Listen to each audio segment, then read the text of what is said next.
আর কত লাশ দেখতে হবে করিতুলি গ্রামে। দিনের বেলায় হাতির আক্রমণ প্রতিনিয়তই বেড়েই চলছে। আজ বেলা 2 ঘটিকার মধ্যেই বন্য হাতি ভারত থেকে সোজা বাংলাদেশ দিকে প্রবেশ করেছে। না জানে আর কত লাশ দেখতে হবে। এবারে হাতির পা পিষ্টে না জানে কার প্রাণ হারায়। কোনোভাবেই থামানো যাচ্ছে না বন্য হাতির এই আক্রমণ। হালুয়াঘাট উপজেলাধীন করিতুলি গ্রামে এই বন্য হাতির আক্রমণ অনেক দিন যাবৎ একের পর এক চলেই যাচ্ছে। এ পর্যন্ত হাতি তাড়াতে গিয়ে লাশ হয়ে ঘরে ফিরেছে অনেকেই। প্রশাসনিকভাবেও এদের কোনো রক্ষণাবেক্ষণ করা হচ্ছে না। একের পর এক ফসল নষ্ট হচ্ছে। এই 1123 পিলারের কাছে যে আশেপাশে যে জমিগুলো আছে এই জমিগুলো একের পর এক নষ্ট হতেই যাচ্ছে। এছাড়াও এখানে আশপাশ যে বাড়িঘরগুলো আছে একের পর এক ধ্বংস করা হচ্ছে। এখানকার যে বাড়িঘরগুলো আছে বাড়িঘরগুলো। তবে আফসোস হয় যে প্রশাসনিকভাবে কেন এদেরকে কোনো সহায়তা বা এদেরকে কেন রক্ষণাবেক্ষণ করা হচ্ছে না। হাতিগুলোর জন্য কোনো ব্যবস্থা নেওয়া হচ্ছে না প্রশাসনিকভাবে। কেউ হাতিকে আঘাত করতেও পারে না, কেউ হাতিকে আগুন দ্বারা মশাল দ্বারা যদি কোনো ক্ষয়ক্ষতি করা হয় এত মাসুল দিতে হয় এখানে কৃষকদের। সুতরাং নিরুপায় হয়ে পড়েছে করিতুলি হালুয়াঘাটের যেই কৃষক, সেই কৃষকরা এক পর্যায়ে নিরুপায় হয়ে বসে আছে।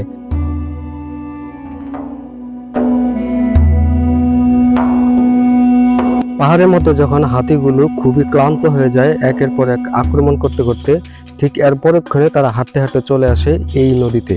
এই নদীতে আসার পর তারা অনেকক্ষণ নদীতে ডুবাডুবি করে, এমনকি ঝাপাঝাপি অনেকক্ষণ। অনেক মানুষ এটা দেখার জন্য ইন্ডিয়া থেকে দেন বাংলাদেশ থেকে অনেক মানুষ এই দৃশ্য দেখার জন্য বসে থাকে।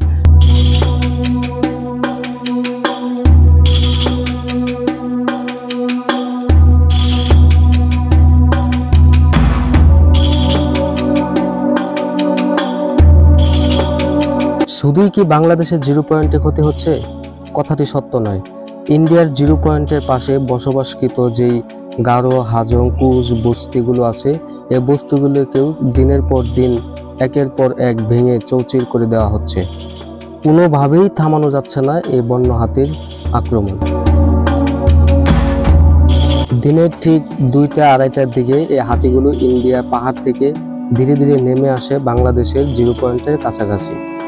সন্ধ্যা হতে থাকে আর তাদের আক্রমণ হিংস্রতা সময় সময় বাড়তে থাকে।